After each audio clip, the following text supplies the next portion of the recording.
प्यारे बच्चों, good morning. आज हम पढ़ेंगे कक्षा 10वीं गणित का लास्ट अध्याय आंकड़ों का विश्लेषण, जिसके अंतर्गत हमें मध्यिका, जिसे हम कहते हैं मीडियन, इससे हम ज्ञात करेंगे जो वर्गांतर क्रम में दी गई हो। तो आइए हम सीधे प्रश्न पर चर्चा करते हैं। प्राप्तांक और विद्यार्थियों की संख्या इस तरह से दी गई है, आप इसकी स्क्रीन पर देख सकते हैं। आइए हम इसको सॉल्यूशन करते हैं किस तरह से होगा। ठीक है, तो देखते हैं। मध्यिका का प्रश्न है, 2 कॉलम दिए गए हैं इसको, है ना। ये आड़ी दी गई है, इसे आप खड़े रूप में आप लिखेंगे, यानी क्षैतिज रूप में है, ये ऊर्ध्वाधर रूप में आप लिखेंगे। प्राप्तांक और विद्यार्थियों की संख्या। विद्यार्थियों की जो संख्या होती है, अगले जो कॉलम होती है उसे फ्रीक्वेंसी कहा जाता है, जिसे हम एफ से दर्शाते हैं। ठीक है, इसके बाद हमें ज्ञात करना होता है इसमें संचयी आवृत्ति। देखेंगे संचयी आवृत्ति हम किस तरह से ज्ञात करेंगे। संचयी आवृत्ति, इसको अंग्रेजी में कहा जाता है कम्युटेटिव फ्रीक्वेंसी, यानी इसको हम सी एफ कहते हैं, है ना। क्या कहते हैं? सी और एफ, कम्युनिटी, और इसका मतलब फ्रीक्वेंसी यानी संचय आवृत्ति। तो सबसे पहले हम इसमें संचय में क्या करते हैं, इकट्ठा करना होता है। पहले 6 है तो 6 में फिर 15 को जोड़ेंगे तो 21 होगा।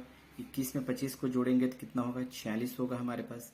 ठीक है, इसी प्रकार 46 में 35 को जोड़ेंगे तो 6 5 11, हासिल 1 3 7 1 8, 81 होगा। 81 में फिर 12 को जोड़ेंगे, 1 और 2 कितना होगा? 3, और 8 1 9, और 93 और 7 को जोड़ेंगे तो कितना होगा? 100। ये जो प्रश्न है 2018 के पूरक परीक्षा में पूछा गया था, इसलिए इंपॉर्टेंट प्रश्न है।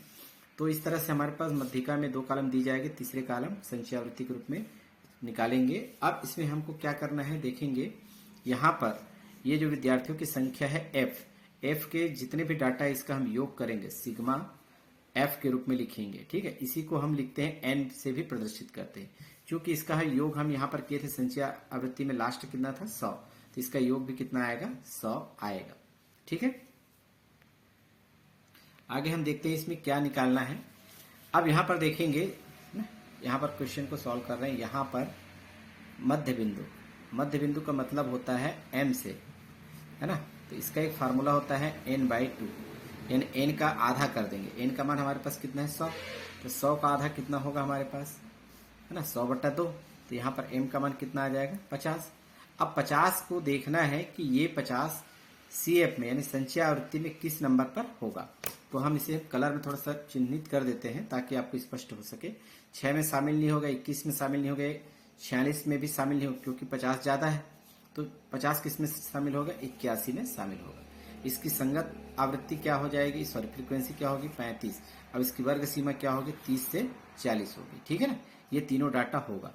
तो यहाँ पर जो है 35 किसका मान होगा, देखेंगे फ्रीक्वेंसी, यानी ये एफ का मान होगा।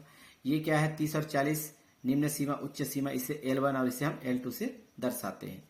अब इसमें CF का मान क्या दर्शाएंगे? CF का मान होता है जो मान यहाँ पर जो 50 है ना, जिस मान पर आएगा उसका पूर्व मान CF कहलाता है। तो CF का मान ये होगा 46।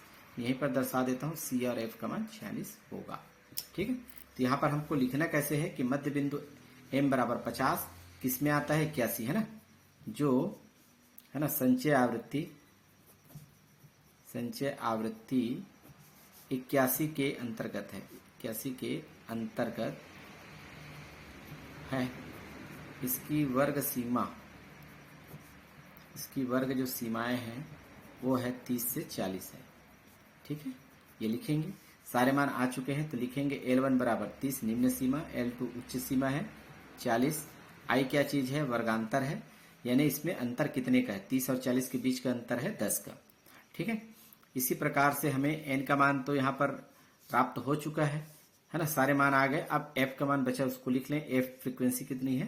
35। ये सारे मान आ चुके हैं। अब हमें मीडियन यानी मध्यिका का फार्मूला, मीडियन को अंग्रेजी में, है ना, अंग्रेजी के शॉर्ट फॉर्म में MD के रूप में लिखते हैं। इसका फार्मूला होता है L1, उसके बाद प्लस खींचे। यहीं पर बच्चे गलती करते हैं, कई बार बच्चे यहाँ से लाइन खींचते हैं, इसलिए थोड़ा ध्यान रहे, प्लस के बाद आप लाइन खींचे। इसका फार्मूला होता है n/2, फिर माइनस, है ना, C कोष्टक बंद गुना I, और नीचे में लिखेंगे F। बहुत ही आसान है मीडियन भी ज्ञात करना। L1 का मान क्या है? यहाँ पर देख पा रहे हैं 30। यहाँ पर जो इसकी सीमा है 30 से 40, इसका मतलब ये होता है कि हमारा उत्तर 30 और 40 के बीच में आएगा, यह निश्चित हो जाता है। क्या होगा ये नहीं पता, लेकिन 30 से 40 के बीच में जरूर आएगा। तो L1 का मान 30 प्लस फिर लाइन खींचे n/2, n/2 का मान अभी हम निकाल चुके हैं डायरेक्ट, n/2 यानी 100/2 यानी 50। चाहे तो आप इसमें डायरेक्ट आप 50 लिख सकते हैं। ऋण का ऋण, सी का मान आप लिखेंगे यानी CF का मान ही है, CF का मान हम यहाँ पे छूट गया लिखना, CF का मान कितना है 46, यहाँ पर लिखेंगे 46 गुना I का मतलब वर्गांतर है 10, नीचे में F का मान लिखेंगे, F का मान कितना है हमारे पास 35। इस तरह से कंटिन्यू प्रोसेस करेंगे, है ना। मध्यिका बराबर 30 तो रहेगा ही, प्लस अब यहाँ पे 50 ऋण 46 दिया है तो कितना बचेगा 4 गुना 10, नीचे में क्या है 35। अब यहाँ पर आगे हम प्रोसेस और करते हैं थोड़ा सा। 30 धन 10 और 35 में कैंसिल हो जाएगा 5 से, 5 दूनी 10 और 5 सत्ते 35।